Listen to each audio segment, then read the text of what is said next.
तर हॅलो नमस्कार मित्रांनो, मी सौरभ तुमच्या एडुगतामध्ये स्वागत करता हूँ। हेलो दोस्तों, मैं सौरभ आपका एडुगता में स्वागत करता हूँ। तो आज का वीडियो बहुत ज़्यादा इंपॉर्टेंट रहने वाला है। क्यों इंपॉर्टेंट रहने वाला है? Because today I am going to discuss some of the secrets to score good marks in algebra. हाँ, तो आज मैं आपके साथ कुछ सीक्रेट शेयर करने वाला हूँ अलजेब्रा में अच्छे मार्क्स स्कोर करने के लिए। तो चलिए शुरू करते हैं। एक रिक्वेस्ट रहेगा, जो वीडियो है वो लास्ट तक पूरा देखिएगा। क्यों लास्ट तक देखना है? क्योंकि वीडियो के लास्ट में एक बहुत ज्यादा इंपॉर्टेंट टिप है, जो कि एक एवरेज स्टूडेंट और एक नॉर्मल स्टूडेंट दोनों को भी बहुत ज्यादा इंपॉर्टेंट रहने वाला है। तो चलिए शुरू करते हैं। बेसिकली बोर्ड पे मैंने 4 चैप्टर्स के नाम लिखे, जो चैप्टर्स आपके एग्जाम में आने वाले हैं, और कुछ टॉपिक्स के नाम लिखे, जो टॉपिक्स आपको एग्जाम में, मतलब जिन टॉपिक्स के ऊपर आपको क्वेश्चंस पूछे जाएंगे एग्जाम में। तो चलिए शुरू करते हैं। First lesson, that is linear equation in 2 variable.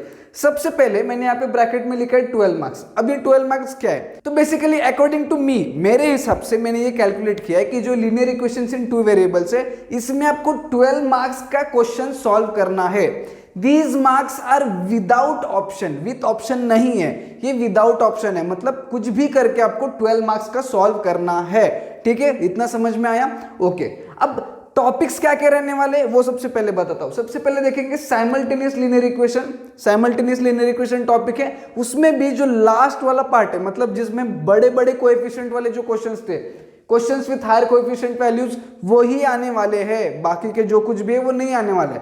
तो उसके बाद ग्राफिकल मेथड है, क्रैमर्स रूल है, ठीक है, और लास्ट में है application of linear equation. Application of linear equation is third topic. उसके आगे एक स्टार किया है। अब ये स्टार का मतलब क्या है? तो बेसिकली हर एक चैप्टर में एक टॉपिक को मैंने स्टार किया है। तो बेसिकली जो स्टार वाले टॉपिक है ये लास्ट में डिस्कस करेंगे, ठीक है।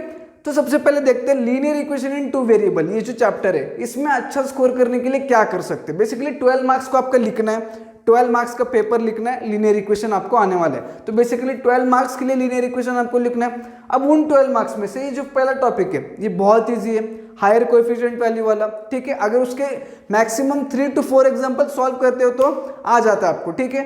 तो यहाँ पे आपके मार्क्स इजीली मिल सकते हैं। उसके बाद ग्राफिकल मेथड और Cramer's rule. Graphical method is one of the easiest method in linear equation in 2 variable, जिससे आप सॉल्व कर सकते हो, ठीक है। तो ग्राफिकल मेथड प्रैक्टिस करना, उसमें भी again I will request you और I will suggest you to solve basically around 3 to 4 questions, ठीक है, जिससे आपका परफेक्शन आ जाएगा। और क्रैमर्स रूल, क्रैमर्स रूल तो बहुत ईजी है, जिसमें डिटर्मिनेंट निकालना है और x is equals to dx by d, y is equals to dy by d. ये 3 स्टेप करके आपको आंसर आ जाता है। Again you can solve 3 to 4 question to master in this topic. तो आपके पास 3 टॉपिक है जिसमें आप अच्छा स्कोर कर सकते हो। हाँ, अब एक टॉपिक आता है एप्लीकेशंस ऑफ लीनियर इक्वेशन, जिसमें थोड़ी आपकी फटने वाली है। फटने वाली है मतलब क्या होने वाला है एग्जैक्टली? इसमें आपको इजी क्वेश्चंस तो आएंगे, एक आधा आया तो आएगा, कुछ हार्ड लेवल के क्वेश्चंस आने वाले हैं। ये स्टार दिया है मैंने, ये स्टार मतलब क्या है मैं लास्ट में बताऊंगा। सबसे पहले इतना तो समझ लीजिए कि एप्लीकेशन ऑफ लीनियर इक्वेशन जो टॉपिक है, उसमें वर्ड प्रॉब्लम्स आने वाले हैं। अब वर्ड प्रॉब्लम्स टैकल करने के लिए कुछ बच्चों को डिफिकल्टी जा रहा होगा, कुछ बच्चे इजीली टैकल कर पा रहे होंगे, बट जिनको डिफिकल्टी जा रहा है ना, अब तब तक ये तीनों टॉपिक में मास्टरी कर लीजिए जल्द से जल्द, ताकि आपको 12 मार्क्स, जो 12 मार्क्स है उसमें से मैक्सिमम अमाउंट ऑफ मार्क्स आप ग्रैब कर सको, ठीक है। समझ में आया फर्स्ट चैप्टर? अब जाते हैं सेकंड चैप्टर की तरफ, that is quadratic equation. Again same 12 marks के लिए पूछा जाएगा। 12 मार्क्स के लिए पूछा जाएगा मतलब विथ ऑप्शन 12 मार्क्स है, ठीक है। विदाउट ऑप्शन में नहीं बता सकता, मैंने ये प्रेडिक्ट किया है, मैं एग्जैक्टली भी नहीं बोल सकता, बट इतना बोल सकता हूँ ये 2 चैप्टर जो है इनका वेटेज हाई है बाकी के 2 चैप्टर से, ठीक है। तो अप्रोक्सीमेटली 12 मार्क्स के लिए ही क्वाड्रेटिक इक्वेशन भी पूछा जाएगा, मतलब 12 मार्क्स के लिए ही लिखना है क्वाड्रेटिक इक्वेशन आपको। अब टॉपिक्स क्या क्या है देख के लेते हैं। Roots of quadratic equation, solving quadratic equation by factorisation method and using formula. Formula भी मैंने लिखा है, x is equals to minus B plus और minus under root B square minus 4ac by 2a। ये फॉर्मूला यूज करके भी roots निकालते हैं और फैक्टराइजेशन मेथड यूज करके भी रूट्स निकालते हैं। और रूट्स ऑफ क्वाड्रेटिक इक्वेशन क्या होते हैं? तो basically roots of quadratic equation क्या होते हैं, इसके ऊपर आपको ऑब्जेक्टिव पूछा जा सकता है। एक तो एमसीक्यू है, फिर वेरी शॉर्ट आंसर, और ये जो 2 टॉपिक है इसमें शॉर्ट आंसर टाइप क्वेश्चंस पूछ सकते हैं। फॉर्मूला यूज करके रूट्स निकालो या फिर फैक्टराइजेशन मेथड से रूट्स निकालो, जो कि बहुत ईजी है। अगेन ये दोनों जो मेथड है, फैक्टराइजेशन मेथड और फॉर्मूला मेथड, इनके भी 4 से 5 क्वेश्चंस, थोड़े से डिफिकल्टी ज्यादा रहने वाले क्वेश्चन सॉल्व कीजिए, ताकि आप जल्द से जल्द क्वेश्चन मतलब इस टॉपिक को समझ पाओ, ठीक है। उसके बाद आता है nature of roots. To obtain quadratic equation having given roots. दो टॉपिक है, एक तो nature of roots. Nature of roots मतलब क्या, आपको रूट्स का नेचर फाइंड आउट करना है। उसमें भी 3 स्टेप्स है, मतलब अगर इसी फॉर्मूले में लगा के फाइंड आउट करना है बेसिकली। तो अगर ये वैल्यू आते हैं तो क्या नेचर है, अगर ये वैल्यू आते हैं तो क्या नेचर है। तो वो जो 3 स्टेप्स है, वो 3 स्टेप्स को ध्यान में रखना है और क्वेश्चन सॉल्व करके आपको बताना है कौन सा नेचर है। बहुत इजी टॉपिक है, इसमें ज्यादा दिमाग की दही होने वाला जैसा कुछ नहीं है, बहुत इजी, आप इजीली टैकल कर सकते हो।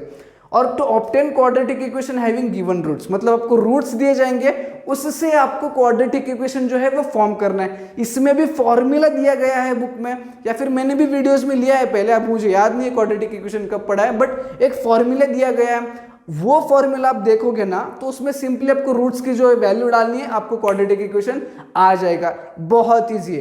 तो बेसिकली यहां तक हमने क्या देखा, nature of roots, to obtain quadratic equation having given roots, और ये जो 2 मेथड है इसमें आप इजी से इजीली टैकल कर सकते हो ये क्वेश्चंस को। ठीक है, अगेन मैं कहूंगा 12 मार्क्स में से जो मैक्सिमम अमाउंट ऑफ मार्क्स है, आप ये सारे टॉपिक्स परफेक्ट करके ग्रैब कर लीजिए। यही चांस है जहां पे आप अच्छा स्कोर करने के लिए देख सकते हो। ठीक है, उसके बाद आता है application of quadratic equation. Again इसमें भी मैंने स्टार किया है तो मैं बाद में बताऊंगा, टेंशन मत लीजिए, मैं कहीं भाग के जाने वाला नहीं हूं।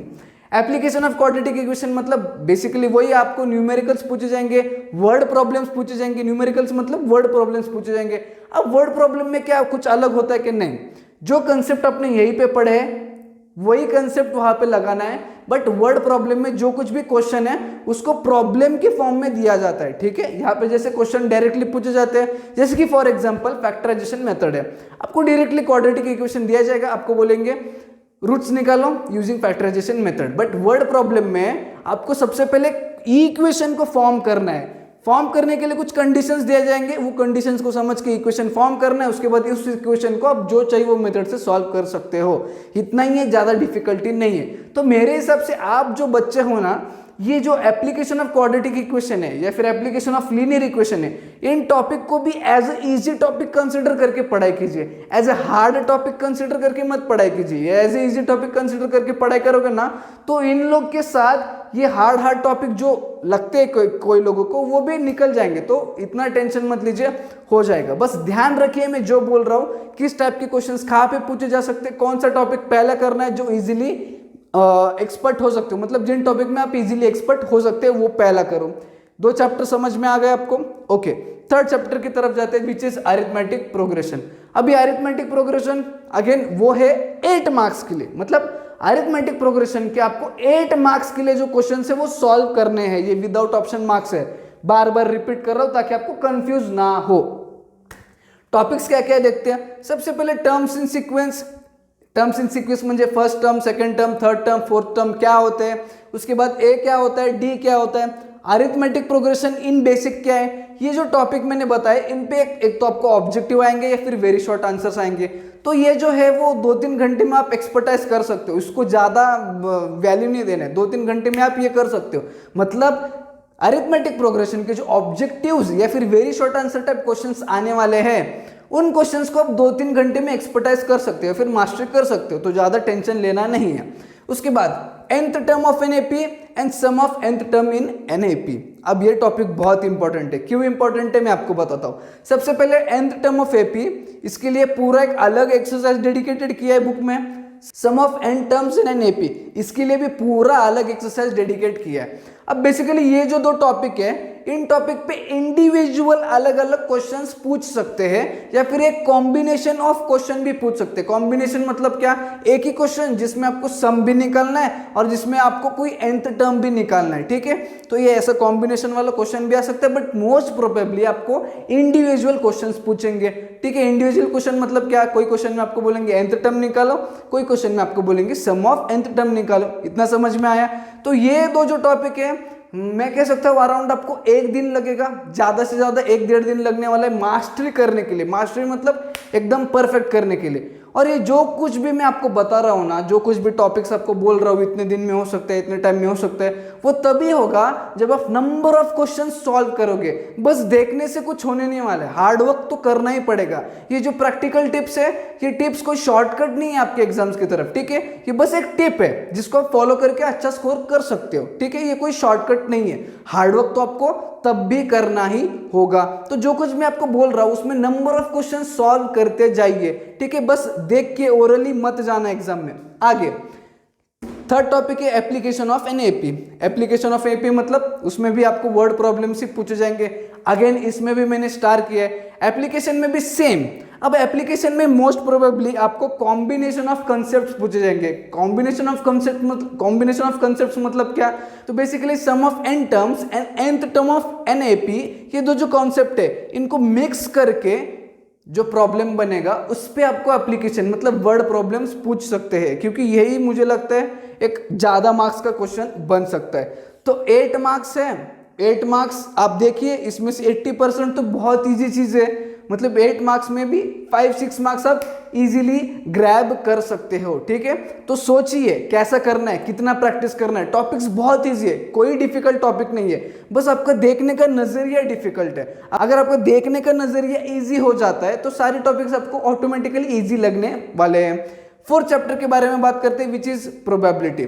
प्रोबेबिलिटी जो है ये चारों चैप्टर में से सबसे इजी चैप्टर है, सबसे इजी। अगर मैं बोलूं ना तो प्रोबेबिलिटी में हर एक बच्चा जो वीडियो देख रहा है उसके 8 में से 8 आने ही चाहिए। 8 मार्क्स का प्रोबेबिलिटी का पेपर लिख के आने वाले हो तो 8 में 8 विदाउट एनी चांस आपको आने ही चाहिए। नींद में भी उठ के पूछेंगे तो भी प्रोबेबिलिटी का क्वेश्चन आप सॉल्व कर सकते हो। बहुत इजी चैप्टर है। इसमें भी मैं वही बोल रहा हूं, n नंबर्स ऑफ क्वेश्चंस को प्रैक्टिस करो, ठीक है। n नंबर्स ऑफ क्वेश्चन को जब प्रैक्टिस करोगे, जब फेस करोगे, तब आपको आइडिया आएगा किस तरह के क्वेश्चंस पूछे जाते हैं। And you can use your concept, you can use your brain, जो कुछ भी आपके पास है और आप क्वेश्चंस को सॉल्व कर सकते हो। टॉपिक्स देखते हैं। सबसे पहले random experiment, outcomes, equally likely outcomes. ये जो 3 टॉपिक है इनके ऊपर मोस्ट प्रोबेबली ऑब्जेक्टिव्स और वेरी शॉर्ट आंसर क्वेश्चन ही पूछने वाले हैं। अब ये ऑब्जेक्टिव्स है या फिर वेरी शॉर्ट आंसर है, मैं भी प्रेडिक्ट करके बताता हूं कि ये जो टॉपिक है ये भी आप 2 से 3 घंटे में एकदम इजीली परफेक्ट कर सकते हो। परफेक्ट कर सकते हो, परफेक्ट समझ रहे हैं आपको? मतलब कोई भी क्वेश्चन उस टॉपिक में से पूछेगा तो आप सॉल्व कर सकते हो। कितना? 2 से 3 घंटा। कब? अब जब ज्यादा से ज्यादा नंबर ऑफ क्वेश्चंस को सॉल्व करोगे। उसके बाद सैंपल स्पेस एंड इवेंट। अब जैसे यहाँ पे nth टर्म ऑफ एपी और sum of nth term of AP था, वहां या इस चैप्टर में सैंपल स्पेस और इवेंट वैसे ही इंपॉर्टेंट है, क्योंकि ये दोनों टॉपिक के ऊपर पक्का क्वेश्चन आने वाला है। पक्का मतलब पक्का, एग्जैक्टली 2 क्वेश्चंस या फिर 1 क्वेश्चन तो आएगा ही आएगा। बहुत इजी है, कुछ भी डिफिकल्ट नहीं है। बस आपको स्टेप्स जो है जैसे बुक में दिया है उस स्टेप्स को फॉलो कीजिए और उस टाइप से आंसर लिखिए। प्रोबेबिलिटी में बच्चे गलती क्या करते हैं, वो स्टेप्स को मिस करते हैं, डायरेक्टली प्रोबेबिलिटी के जो आंसर है वो लिख के आ जाते हैं, जिसमें उनको फुल मार्क्स नहीं मिलते। भले ही आपका आंसर राइट हो बट आपने स्टेप्स नहीं लिखे तो आपको जो फुल मार्क्स है वो नहीं मिलने वाला है। लास्ट टॉपिक है प्रोबेबिलिटी। अब प्रोबेबिलिटी के आगे भी स्टार लगा है। प्रोबेबिलिटी फाइंड करना इज वेरी इजी, ठीक है। आपको फॉर्मूला दिया है, अगेन इसमें भी स्टेप्स है।